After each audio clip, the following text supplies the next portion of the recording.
Assalamualaikum warahmatullahi wabarakatuh. Selamat pagi anak-anakku sekalian.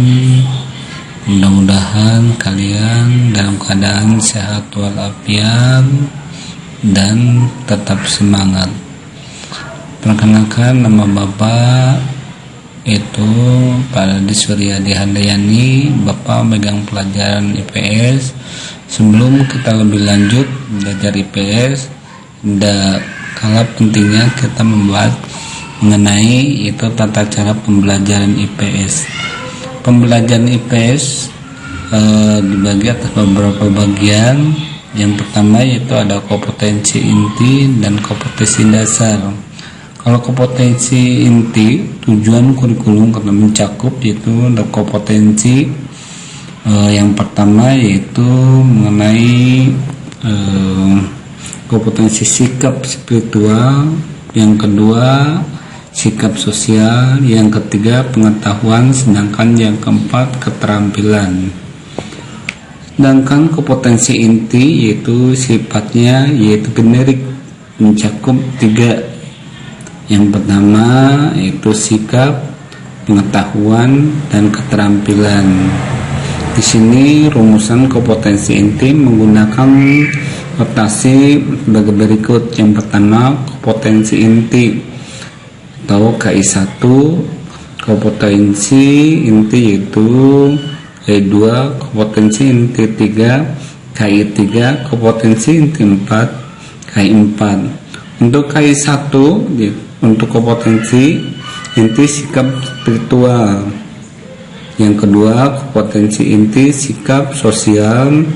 Yang ketiga untuk kompetensi inti pengetahuan. Yang keempat kompetensi inti keterampilan. Salah satunya untuk kelas 7 kompetensi inti yang pertama menghargai dan menghayati ajaran agama yang dianutnya. Sedangkan yang kedua menunjukkan perilaku jujur, tanggung jawab, disiplin, peduli, toleransi, dan gotong royong. Sedangkan yang keempat, yang ketiga kompetensi pengetahuan, itu mencakup faktual, konseptual, dan prosedural. Ya, itu silakan kalian lihat nanti baca sendiri. Sedangkan yang keempat, K4, mencoba mengolah dan mengkaji dalam ranah yaitu konkret, menggunakan, menguraikan, ya, merangkai, dan yaitu mengkodifikasikan atau membuat, yaitu salah satunya kompetensi inti. Selain ada kompetensi inti, ada juga kompetensi dasar. Kalau kompetensi dasar di sini ya kompetensi pada kurikulum 13 yang berbasis SMP, ya silakan kamu lihat sendiri, boleh dibaca. Yaitu ada sama dikelompokkan, yaitu kelompok 1 kelompok KD sikap spiritual. Yang kedua kelompok 2 kelompok yaitu KD sikap sosial. K3 pengetahuan, sedangkan K4 keterampilan. Ini kamu baca sendiri, di situ ada salah satunya. Sedangkan kompetensi dasar, kompetensi dasar yang pertama yaitu kita membahas dari KI3 tadi. KI3 tadi yaitu untuk kompetensi pengetahuan, berarti 3.1 yang memahami konsep ruang, relasi, distribusi, potensi, iklim, bentuk muka bumi, dan sebagainya. 3.2 menganalisis interaksi sosial dalam ruang dan pengaruhnya terhadap kehidupan sosial, ekonomi, dan budaya, dan sebagainya. 3.3 menganalisis sikap interaksi sosial manusia dengan ruang hingga menghasilkan berbagai kegiatan ekonomi, ya salah satunya produksi, distribusi, konsumsi, penawaran, udah pasti ada permintaan. Sedangkan yang keempat itu 3.4 memahami yaitu berpikir kronologis perubahan dan kesinambungan dalam kehidupan berbangsa di Indonesia, bangsa Indonesia maksudnya pada aspek yaitu politik, sosial dan budaya. Itu KD itu 3.1. Sedangkan yang selanjutnya KI 4 yaitu keterampilan dibagi lagi yaitu menjadi 4 juga. Yang pertama mengkaji hasil telaah terhadap ruang, lokasi, distribusi, potensi dan iklim. Sedangkan KD yang 4.2 itu mengkaji hasil analisis. Yang keempat 4.3 mengkaji hasil analisis, ya kamu lihat baca sendiri.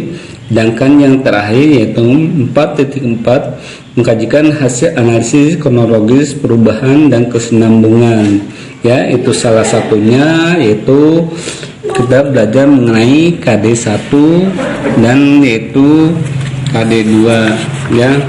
Sedangkan di sini yang kita akan bahas nanti untuk IPS ya ada 4 bab, ada 4 bab sendiri. Semester 1 kita pelajari yaitu 2 bab, sedangkan yang 2 bab lagi yaitu di semester 2. Sedangkan bab pertama kita membahas yaitu manusia, tempat dan lingkungan. Ya, nanti dibagi lagi jadi itu pengertian ruang dan interaksi antar ruang. Ya, nanti saling mencakupi perubahan penduduk. Sedangkan yang kedua letak dan luas Indonesia, yaitu nanti dibagi lagi menjadi 2, pemahaman lokasi yaitu melalui peta, dan yang kedua letak dan luas Indonesia. Sedangkan yang 3 atau C yaitu potensi sumber daya alam ya dan kemaritiman, potensi sumber daya alam Indonesia, potensi kemaritiman Indonesia. Sedangkan yang keempat dinamika penduduk Indonesia, ada jumlah penduduk, persebaran penduduk dan sebagainya. Itu yang pertama yaitu bab 1 ya, berarti bab 1 nanti dibagi atas yaitu beberapa sub ya. Di sini kurang lebih 1, 2, 3 ya, ada A, ada B, ada C, ada D dan ada E dan ada juga yang F ya, itu salah satunya. Sedangkan di bab 2 lihat ya, di bab 2 yaitu interaksi sosial dan lembaga sosial. Nanti kita bahas yaitu tentang interaksi sosial. Interaksi sosial yang pertama pengertian dan syarat interaksi sosial, yang kedua bentuk-bentuk interaksi sosial. Ya, yang kedua kamu yang B lihat boleh baca sendiri ya di situ.